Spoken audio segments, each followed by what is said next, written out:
So magandang hapon mga idol. Maulan. At ito yung sa ating munting manukan.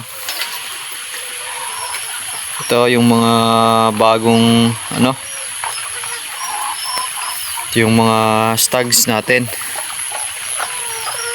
Apat to na mga bulik.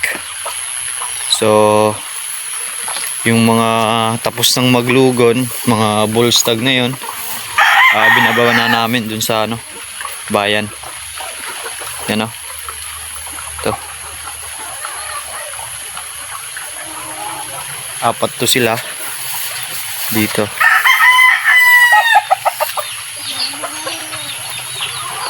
Yan.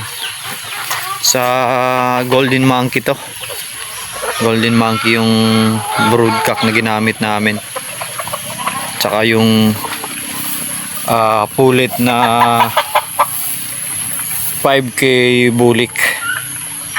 So yan. Ito mga idol, tong ito lang tsura na ito yung parang sa yung dalawang beses na pumasa sa exam namin na bulik. Yun.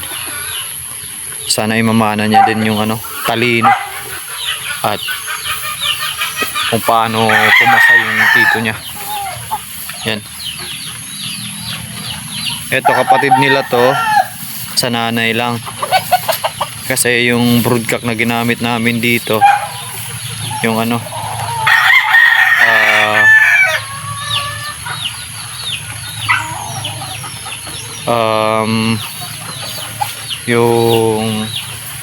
yung RBM sweater cross. Yan. Yung full brother niya yun, tsaka isang pula. Yan yung full brother niya.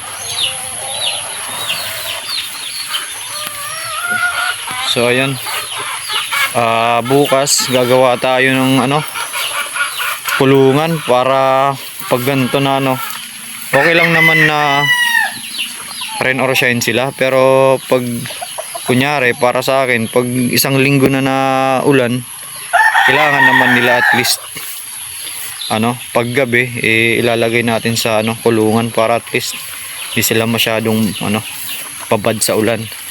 Okay lang sa kanila paminsan-minsan na maulanan, diba? Kasi yun yung magpapalakas ng resistensya nila sa init tsaka sa ulan. Pero pag masyado na, diba, lahat ng sobra ay masama. So bukas, yun yung project natin. Gawa tayo ng kulungan ng manok. So yun. Ito ibababa na rin to Ito balak namin. Pag may nagkursunada mga tol, pwedeng pang out to. Yan. Tsaka yun. Yan mga tapos na maglugon yan. Ito. Pwede na to. Para makakuha ng fund. Balak kasi namin magpabanding ng kahit sa Warba. Kasi yun yung magandang dito sa amin sa Samar at Leyte. Mga Waray Breeders Association. So balak namin, so mas maigi na yung materialis na gagamitin talagang solid, para at least yung mga kukuha, kung hindi man kami yung mismo na makasali sa mga pa-exam nila, at least yung kukuha sa amin parang at least kampante sila na mula sa magandang materialis, diba? So dagdag na lang yung pag nakapasa, diba? Yan. So yun lang muna mga idol, maraming salamat. Maulan na Sige mga idol.